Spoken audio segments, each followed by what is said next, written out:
আসসালামু আলাইকুম। বাংলাদেশ আনসার বাহিনীর এই পর্যন্ত যত আপডেট এই ভিডিওতে তুলে ধরবো ইনশাআল্লাহ। প্রধান বিচারপতি সৈয়দ রেফাত আহমেদের সঙ্গে সাক্ষাৎ করেছেন আনসার ও গ্রাম প্রতিরক্ষা বাহিনীর মহাপরিচালক মেজর জেনারেল আব্দুল মোতালেব সাজ্জাদ মাহমুদ। বুধবার 11 সেপ্টেম্বর সাক্ষাতের সময় বেতন বৈষম্য ও আনসারদের মামলা নিয়ে প্রধান বিচারপতির সঙ্গে আলোচনা করেন আনসার মহাপরিচালক। এই আপডেটের মাধ্যমে একটি বিষয় ক্লিয়ার হতে যাচ্ছে, তা হলো প্রধান বিচারপতির সঙ্গে যেহেতু মামলা ও বেতন বৈষম্য নিয়ে আলোচনা করা হয়েছে, সেহেতু বেতনে শীঘ্রই একটি পরিবর্তন আসতে পারে।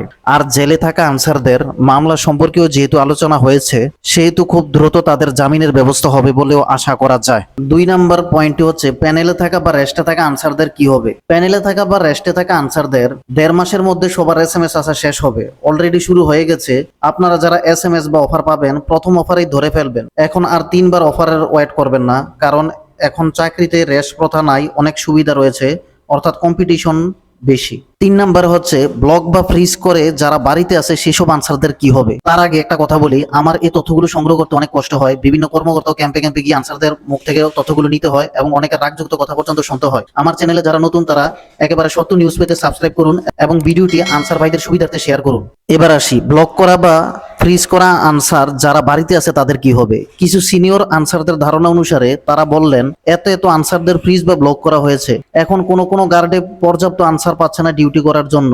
এমনকি এমন একটা নিউজ দিয়েছেন যে কোনো গার্ডে একজন 3 শিফটে ডিউটি করেও কভার করতে পারছেন না। এখন এত আনসারদের ঘাটতি হারে হারে টের পাচ্ছে কর্মকর্তা ও বিভিন্ন সংস্থা কর্তৃপক্ষ। বলেছেন যে এমত অবস্থায় অতি শীঘ্রই অর্থাৎ 3 থেকে 5 মাসের মধ্যে ব্লক বা ফ্রিজ খুলে দিবে। আশা করি এই প্রশ্নটি বুঝতে পেরেছেন। এখানে 4 নাম্বার পয়েন্টটি হচ্ছে একটা অমানবিক ও দুঃখের কথা বলি। এই কথাটি কয়েকজন সিনিয়র আনসারদের দেয়া মুখের বুলি। কর্মবিরতি করার কারণে সব আনসারদের 3 দিনের বেতন কম দেওয়া হয়। শত কষ্টের ভিতরে এটা মানা যায়, কিন্তু যারা ঢাকা আন্দোলনে অংশগ্রহণ করেছিল বা অংশগ্রহণ না করেও সন্দেহবশত ধরা হয়েছে যে তারা ঢাকা আন্দোলনে অংশগ্রহণ করে, তারা কিন্তু 25 তারিখের আগ পর্যন্ত প্রায় 22 থেকে 23 দিন বিভিন্ন সংস্থা, ব্যাংক ও গার্ডে ডিউটি করেছিল। তাদের এই 22 থেকে 23 দিনের বেতন তো দেয় নাই, উল্টো তাদের ব্লক বা ফ্রিজও করে দিয়েছে। এখন তারা ও তাদের পরিবারের অবস্থা খুবই শোচনীয়। একজন প্রশ্ন করেছিলেন, যারা 25 তারিখ আন্দোলনের পর 26, 27, 28 তারিখ নিজ নিজ কর্মস্থলে উপস্থিত ছিল ও ডিউটি করেছেন, কিন্তু 29 তারিখ থানা অফিসারের আদেশে কর্মস্থল ত্যাগ করে বাড়িতে চলে গেছেন, তাদেরকে মামলা দেওয়া হয়েছে কিনা।